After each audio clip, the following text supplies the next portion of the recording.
Endi nimaga tekshiradi desa, bir qiziq hikoya bo'lgan tarixda.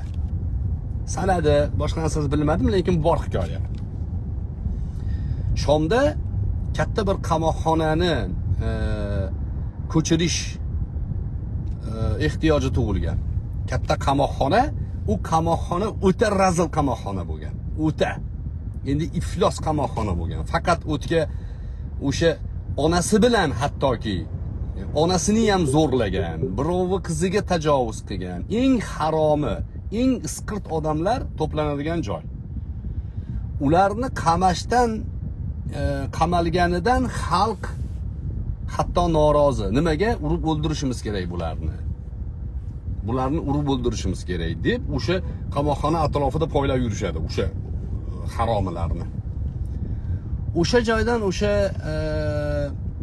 jinoyatchilarni ko'chirish paytida mutasaddilar o'ylagan ekan. Hozir bularni bu yerdan ko'chirsak, yo'lda qaroqchilar bularga hujum qiladi, biz bularni mahkamaga olib bora olmaymiz. O'shaning uchun bir hiyla ishlatishimiz kerak. Nima hiyla? Chiroyli kiyimlarni kiyintirishib mahkumlarga va ularni hammasini qo'liga bular eshonlardan degan soxta nasab yozib berishgan ekan.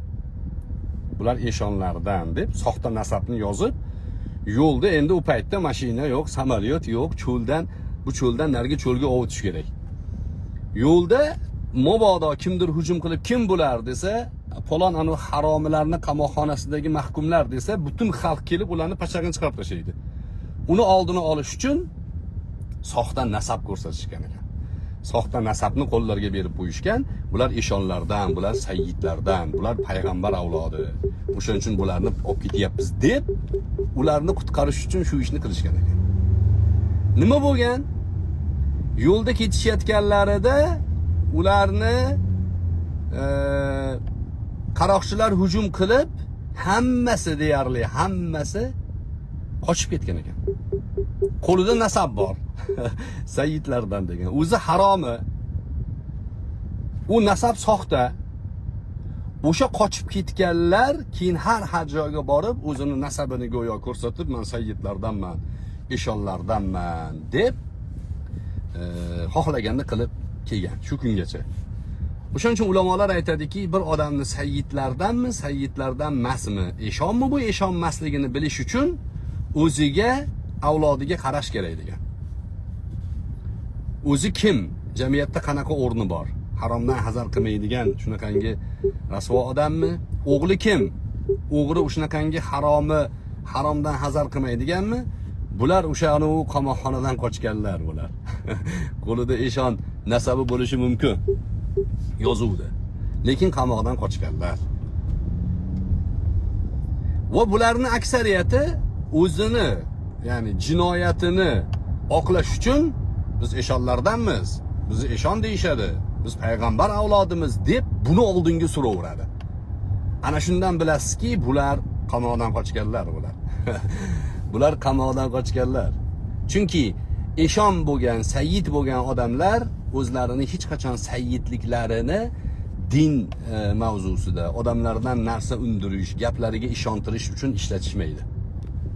Balki berkitadi. Juda ko'p davrlar sayyidlar o'zlarini berkitgan. Haqiqiy ma'noda isboti bo'lsa ko'rsatishgan. Chunki sayyidlarga to'g'ri munosabatda bo'lishimiz kerak. Ana shu qamoqdan qochgan haromi, valati zino, onasini zo'rlagan iflos toifa qo'lida sayyid nasabi bilan qochib ketgan, ya'ni soxta nasab bilan qochib ketgan to'dalar bo'ladi. O'shaning uchun ko'p joylarda, menimcha arablarda ham bor, ba'zi diyorlarda, bizda ham bor.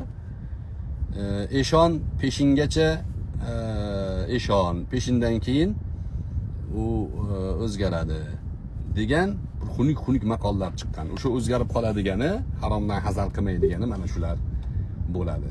Bo'layotgan hodisalarda bu ma'lumotni ham esimga kelib qolgan, shuni aytayapman. Qiziq tahlil bu ham. Qiziq bir hodisa. Haqiqiy ma'noda eshonlardan bo'lsa, hurmatga loyiq do'stlar. Nimaga eshon